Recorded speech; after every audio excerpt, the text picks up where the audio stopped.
Parliamentary elections start అయినాయి.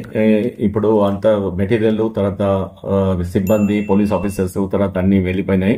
ఈ సందర్భంగా చాలా మంది క్యాంపెయిన్ అయిన తర్వాత అయిపోయింది, క్యాంపెయిన్ చేయడం అనేది క్లోజ్ అయిపోయింది. దాని తర్వాత సోషల్ మీడియాలో ఇంకా క్యాంపెయిన్ టైపు తర్వాత ఒకరిని కించపరుస్తూ ఒక పార్టీని కానీ ఒక పార్టీ క్యాండిడేట్ని కానీ తర్వాత ఒక ప్రైవేట్ వ్యక్తిని కానీ తర్వాత ఈ ఎలాంటి పర్సన్స్ని కానీ ఒకరికొకరు పాత వీడియోస్ని మార్ఫింగ్ చేసి ఉన్న వీడియోస్ని లేనట్టుగా లేని వీడియోస్ని ఉన్నట్టుగా కొంత మార్ఫింగ్ చేసి వీడియోలలో పెడుతున్నారు, అవి సర్క్యులేట్ చేస్తున్నారు.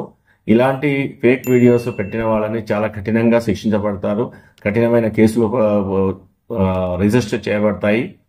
ఈ పెద్దపల్లి కాన్స్టిట్యూషన్స్ మనం రామగుండం కానీ మంచిర్యాల కానీ ఎక్కడైనా సరే ఎక్కడి నుంచి ఎక్కడికైనా మీరు ట్రాన్స్మిషన్ చేసినా మీరు అడ్మిన్ ఎవరైతే ఉన్నారో వాళ్ళని, దాని తర్వాత ట్రాన్స్మిట్ చేసిన వాళ్ళని, ఫార్వర్డ్ చేసిన వాళ్ళని, డౌన్లోడ్ చేసుకున్న వాళ్ళకి అగెనెస్ట్గా కేసులు చేయబడతాయి, కఠినమైన సెక్షన్స్ పెట్టబడతాయి. ఈవెన్ పీడీ యాక్ట్ కూడా పెట్టడానికి మేము వెనుకాడము.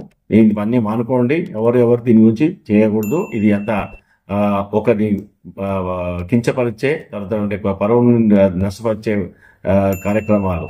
సో ఇవన్నీ ఎవరు పెట్టినా వాళ్ళని ఇమీడియట్గా మీరు డిలీట్ చేసుకోండి ఆర్ మీరు బ్లాక్ చేసుకోండి. అట్లాంటి వాళ్ళని ఇమీడియట్గా మాకు కంప్లైంట్కి ఇవ్వండి. ఎవరైతే ఇలా ఫార్వర్డ్ ఇస్తున్నారో కంప్లైంట్ ఇవ్వండి, వాళ్ళని మీద చర్యలు తీసుకోబడతాయి.